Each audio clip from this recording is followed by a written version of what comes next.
परमेश्वर ने आकाश और पृथ्वी की सृष्टि की, और पृथ्वी बेडौल और सुनसान पड़ी थी, और गहरे जल के ऊपर अंधियारा था, तथा परमेश्वर का आत्मा जल के ऊपर मंडलाता था। तब परमेश्वर ने कहा, उजियाला हो, तो उजियाला हो गया।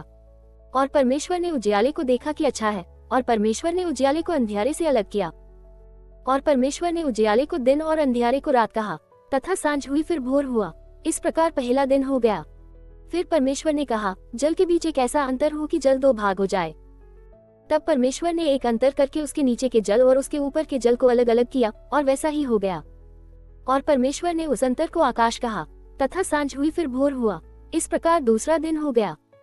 फिर परमेश्वर ने कहा, आकाश के नीचे का जल एक स्थान में इकट्ठा हो जाए और सूखी भूमि दिखाई दे, और वैसा ही हो गया।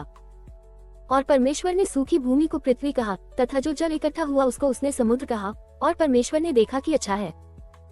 फिर परमेश्वर ने कहा, पृथ्वी से हरी घास तथा बीज वाले छोटे छोटे पेड़ और फलदायी वृक्ष भी, जिनके बीज उन्हीं में एक एक की जाति के अनुसार होते हैं, पृथ्वी पर उगे, और वैसा ही हो गया।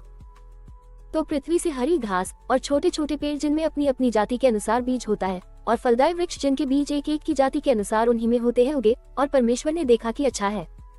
तथा सांझ हुई फिर भोर हुआ। इस प्रकार तीसरा दिन हो गया। फिर परमेश्वर ने कहा, दिन को रात से अलग करने के लिए आकाश के अंतर में ज्योतियां हो, और वे चिन्हों, समयों और दिनों और वर्षों के कारण हो। और वे ज्योतियां आकाश के अंतर में पृथ्वी पर प्रकाश देने वाली भी ठहरी, और वैसा ही हो गया।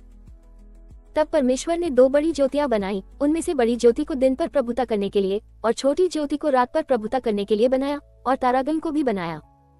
परमेश्वर ने उनको आकाश के अंतर में इसलिए रखा कि वे पृथ्वी पर प्रकाश दें, तथा दिन और रात पर प्रभुता करे, और उजियाले को अंधियारे से अलग करे। और परमेश्वर ने देखा कि अच्छा है। तथा सांझ हुई फिर भोर हुआ। इस प्रकार चौथा दिन हो गया। फिर परमेश्वर ने कहा, जल जीवित प्राणियों से बहुत ही भर जाए, और पक्षी पृथ्वी के ऊपर आकाश के अंतर में उड़े। इसलिए परमेश्वर ने जाति जाति के बड़े बड़े जल जंतुओं की और उन सब जीवित प्राणियों की भी सृष्टि की, जो चलते फिरते हैं, जिनसे जल बहुत ही भर गया, और एक एक जाति के उड़ने वाले पक्षियों की भी सृष्टि की। और परमेश्वर ने देखा कि अच्छा है। और परमेश्वर ने ये कह के उनको आशीष दी कि फूलो फलो और समुद्र के जल में भर जाओ, और पक्षी पृथ्वी पर बढ़े। तथा सांझ हुई फिर भोर हुआ। इस प्रकार पांचवा दिन हो गया। फिर परमेश्वर ने कहा, पृथ्वी से एक एक जाति के जीवित प्राणी, अर्थात घरेलू पशु और रेंगने वाले जंतु, और पृथ्वी के वन पशु जाति जाति के अनुसार उत्पन्न हो। और वैसा ही हो गया।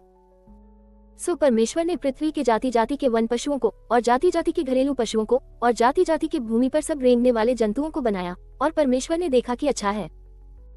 फिर परमेश्वर ने कहा, हम मनुष्य को अपने स्वरूप के अनुसार अपनी समानता में बनाएं, और वे समुद्र की मछलियों और आकाश के पक्षियों और घरेलू पशुओं और सारी पृथ्वी पर और सब रेंगने वाले जंतुओं पर, जो पृथ्वी पर रेंगते हैं, अधिकार रखें। तब परमेश्वर ने मनुष्य को अपने स्वरूप के अनुसार उत्पन्न किया। अपने ही स्वरूप के अनुसार परमेश्वर ने उसको उत्पन्न किया, नर और नारी करके उसने मनुष्यों की सृष्टि की। और परमेश्वर ने उनको आशीष दी, और उनसे कहा, फूलो फलो और पृथ्वी में भर जाओ, और उसको अपने वश में कर लो, और समुद्र की मछलियों तथा आकाश के पक्षियों और पृथ्वी पर रेंगने वाले सब जंतुओं पर अधिकार रखो। फिर परमेश्वर ने उनसे कहा, सुनो, जितने बीज वाले छोटे छोटे पेड़ सारी पृथ्वी के ऊपर हैं, और जितने वृक्षों में बीज वाले फल होते हैं, वे सब मैंने तुमको दिए हैं, वे तुम्हारे भोजन के लिए हैं। और जितने पृथ्वी के पशु और आकाश के पक्षी और पृथ्वी पर रेंगने वाले जंतु हैं, जिनमें जीवन के प्राण हैं, उन सब के खाने के लिए मैंने सब हरे हरे छोटे पेड़ दिए हैं। और वैसा ही हो गया। तब परमेश्वर ने जो कुछ बनाया था सबको देखा, तो क्या देखा कि वह बहुत ही अच्छा है। तथा सांझ हुई फिर भोर हुआ। इस प्रकार छठवां दिन हो गया। यो आकाश और पृथ्वी और उनकी सारी सेना का बनाना समाप्त हो गया। और परमेश्वर ने अपना काम जैसे वह करता था सातवें दिन समाप्त किया, और उसने अपने किए हुए सारे काम से सातवें दिन विश्राम किया। और परमेश्वर ने सातवें दिन को आशीष दी और पवित्र ठहराया, क्योंकि उसमें उसने अपनी सृष्टि की रचना के सारे काम से विश्राम लिया। आकाश और पृथ्वी की उत्पत्ति का वृतांत यह है कि जब वे उत्पन्न हुए, अर्थात जिस दिन यहोवा परमेश्वर ने पृथ्वी और आकाश को बनाया, तब मैदान का कोई पौधा भूमि पर न था, और न मैदान का कोई छोटा पेड़ उगा था, क्योंकि यहोवा परमेश्वर ने पृथ्वी पर जल नहीं बरसाया था, और भूमि पर खेती करने के लिए मनुष्य भी नहीं था। तो भी कोहरा पृथ्वी से उठता था, जिससे सारी भूमि सिंच जाती थी। और यहोवा परमेश्वर ने आदम को भूमि की मिट्टी से रचा, और उसके नथनों में जीवन का श्वास फूंक दिया, और आदम जीवता प्राणी बन गया। और यहोवा परमेश्वर ने पूर्व की ओर अदन देश में एक वाटिका लगाई, और वहां आदम को जिसे उसने रचा था रख दिया। और यहोवा परमेश्वर ने भूमि से सब भांति के वृक्ष, जो देखने में मनोहर और जिनके फल खाने में अच्छे हैं, उगाए, और वाटिका के बीच में जीवन के वृक्ष को और भले या बुरे के ज्ञान के वृक्ष को भी लगाया। और उस वाटिका को सींचने के लिए एक महानदी अदन से निकली और वहां से आगे बहकर 4 धारा में हो गई। पहली धारा का नाम पीशोन है। ये वही है जो हवीला नाम के सारे देश को जहाँ सोना मिलता है घेरे हुए है। उस देश का सोना चोखा होता है, वहाँ मोती और सुलेमानी पत्थर भी मिलते हैं। और दूसरी नदी का नाम गीहोन है। ये वही है जो कुश के सारे देश को घेरे हुए है। और तीसरी नदी का नाम हिद्देकेल है। ये वही है जो अश्शूर के पूर्व की ओर बहती है। और चौथी नदी का नाम फरात है। तब यहोवा परमेश्वर ने आदम को लेकर अदन की वाटिका में रख दिया कि वह उसमें काम करे और उसकी रक्षा करे। तब यहोवा परमेश्वर ने आदम को यह आज्ञा दी कि तू वाटिका की सब वृक्षों का फल बिना खटके खा सकता है, पर भले या बुरे के ज्ञान का जो वृक्ष है उसका फल तू कभी ना खाना, क्योंकि जिस दिन तू उसका फल खाए उसी दिन अवश्य मर जाएगा। फिर यहोवा परमेश्वर ने कहा, आदम का अकेला रहना अच्छा नहीं, मैं उसके लिए एक ऐसा सहायक बनाऊंगा जो उससे मेल खाए।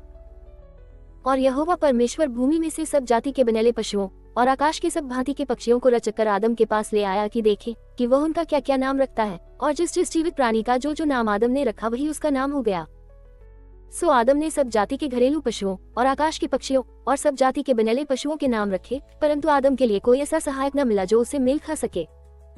तब यहोवा परमेश्वर ने आदम को भारी नींद में डाल दिया, और जब वह सो गया तब उसने उसकी एक पसली निकालकर उसकी सिंती मांस भर दिया। और यहोवा परमेश्वर ने उस पसली को जो उसने आदम में से निकाली थी स्त्री बना दिया और उसको आदम के पास ले आया। और आदम ने कहा, अब यह मेरी हड्डियों में की हड्डी और मेरे मांस में का मांस है, सो इसका नाम नारी होगा, क्योंकि ये नर में से निकाली गई है। इस कारण पुरुष अपने माता पिता को छोड़कर अपनी पत्नी से मिला रहेगा और वे एक तन बने रहेंगे। और आदम और उसकी पत्नी दोनों नंगे थे, पर लजाते न थे।